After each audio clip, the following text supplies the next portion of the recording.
जय श्री सीताराम। श्री रामचरितमानस पंचम सोपान सुंदरकांड।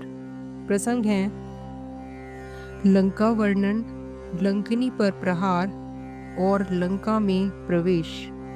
राम काजु सब करिहु, तुम बल बुद्धि निधान। आशीष देई गई, सो हरषि चलेउ हनुमान। निशिचर एक सिंधु महुरही, करी माया नभ के खग गई। जीव जंतु जे गगन उड़ाई, जल बेलोक तिन के परछाई। गई छाह सख सो न उड़ाई, एहि विधि सदा गगन चर खाई। सोई छल हनुमान कह कीना, तासु कपटु कपि तुरत ही चीना। ताहि मारी मारुत सुत बीरा, बारिधि पार गयौ मति धीरा। तहाँ जाई देखी बन शोभा, गुंजत चंचरीक मधुलोभा। नाना तरु फल फूल सुहाए, खग मृग वृंद देखी मन भाई। सैल विशाल देखी एक आगे, तापर धाई चढ़े भय त्यागे। उमा न कछु कपि के अधिकाई, प्रभु प्रताप जो काल ही खाई। गिरि पर चढ़ी लंका तेहि देखी, कही न जाई अति दुर्ग विशेषी। अति उतंग जल निधि चहुपासा, कनक कोट कर परम प्रकाशा। कनक कोट विचित्र मणिकृत सुंदराय, तना घना चहु हठ हठ सुभट। बीथिम चारुपुर बहुविधि बना, गज बाज खेचर निकर पदचर। रथ बरु तिनको घने, बहुरूप निशिचर जूथ अति बल। सैन बरनत नहीं बने, बन बाघ उपवन बाटिका। सरकूप बापिम सोहहिम, नर नाग सुर गंधर्व कन्या। रूप मुनि मन मोहहिम, कहु माल देह विशाल शैल समान। अति बल गरजहि, नाना अखारे भिरहिं। बहुविधि एक एकन तरजहि, करि जतन भट कोटिन बिकट तन। नगर चहुदिस रक्षहि, कहु महिष मानुष धेनु। खर अज खल निशाचर भक्षहि, एहि लागी तुलसीदास इनकी कथा। कुछ एक है कही, रघुबीर सर तीरथ शरीर ने। त्यागी गति पहिम सही, पुर रखवारे देखी बहु।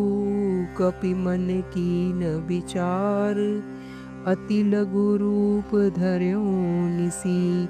नगर करऊं पैसार।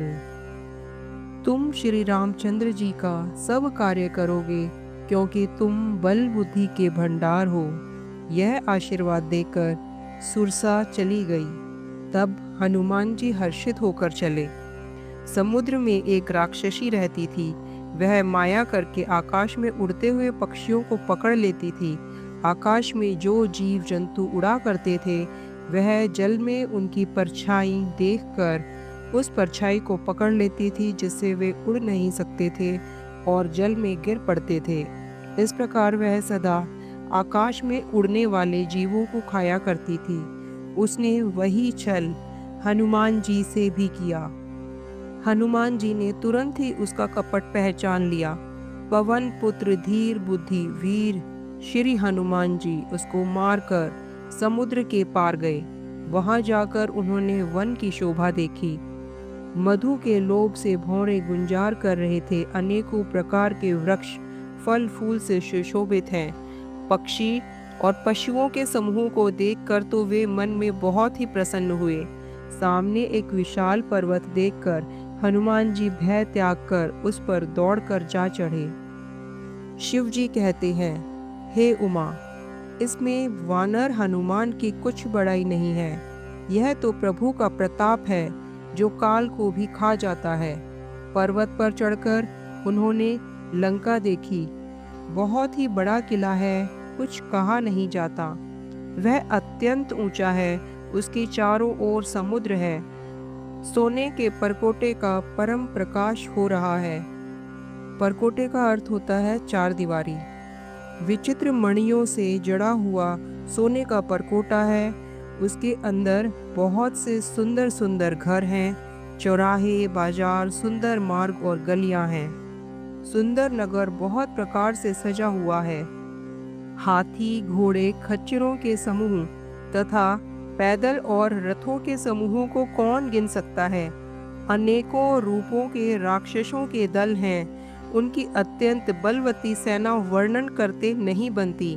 वन, बाग, उपवन, फुलवाड़ी, तालाब, कुएं और बावलियां सुशोभित हैं। मनुष्य, नाग, देवताओं और गंधर्वों की कन्याएं अपने सौंदर्य से मुनियों के भी मन को मोह लेती हैं। कहीं पर्वत के समान विशाल शरीर वाले बड़े ही बलवान पहलवान गरज रहे हैं। वे अनेकों अखाड़ों में बहुत प्रकार से भिड़ते हैं और एक दूसरे को ललकारते हैं। भयंकर शरीर वाले करोड़ों योद्धा यत्न करके बड़ी सावधानी से नगर की चारों दिशाओं में सब ओर से रखवाली करते हैं।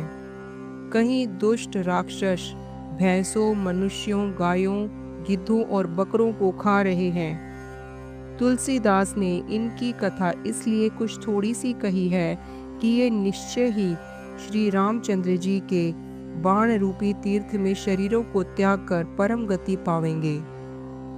नगर के बहुसंख्यक रखवालों को देखकर हनुमान जी ने मन में विचार किया कि अत्यंत छोटा सा रूप धरूं और नगर में रात के समय प्रवेश करूं।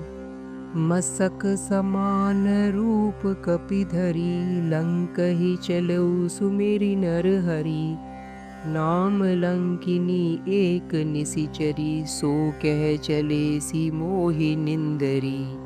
जाने ही नहीं मर मूसठ मोरा, मोर आहार जहाँ लगी चोरा। मुठिका एक महाकपिहनि, रुधिर बमत धरनी ठन मनी। पुनि संभारी उठी सोलंका, जोरी पानी कर बिने सशंका।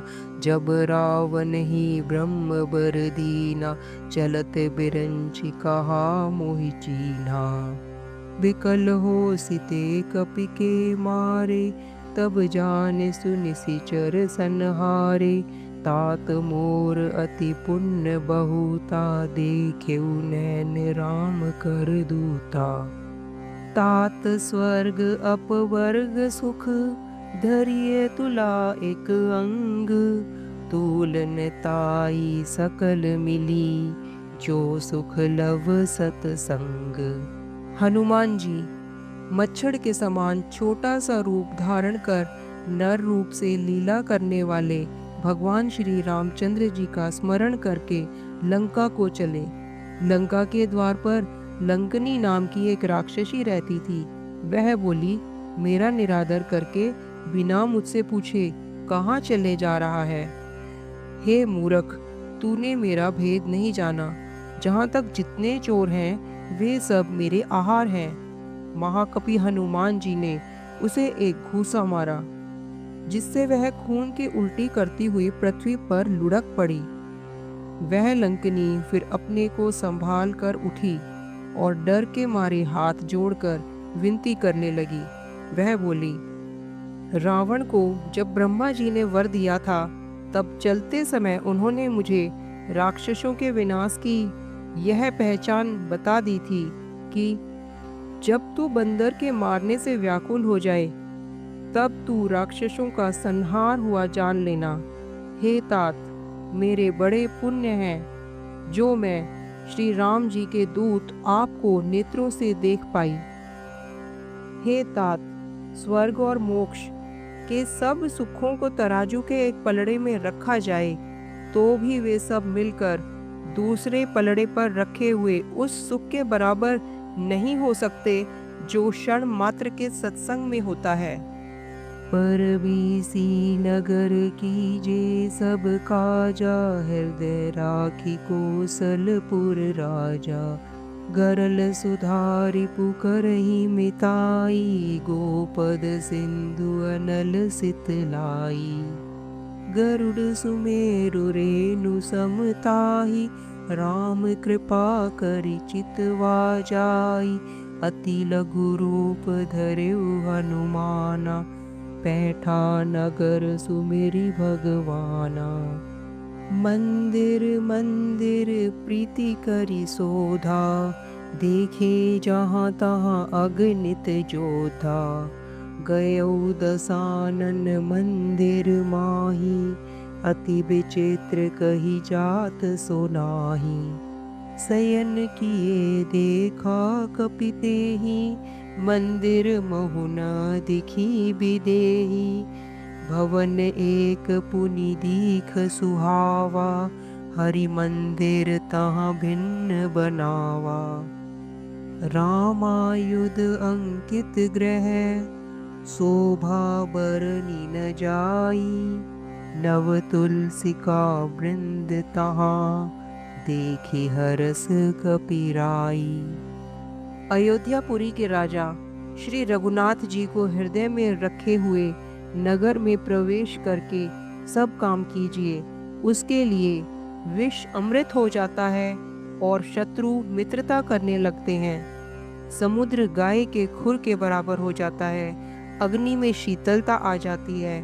और हे गरुड़ जी, सुमेरु पर्वत उसके लिए रज के समान हो जाता है, जिसे श्री रामचंद्र जी ने एक बार कृपा करके देख लिया। तब हनुमान जी ने बहुत ही छोटा सा रूप धारण किया और भगवान का स्मरण करके नगर में प्रवेश किया।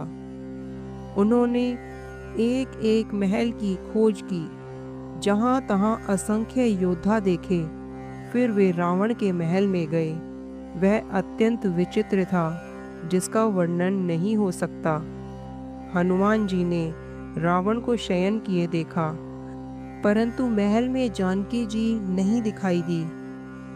फिर एक सुंदर महल दिखाई दिया। वहाँ उसमें भगवान का एक अलग ही मंदिर बना हुआ था।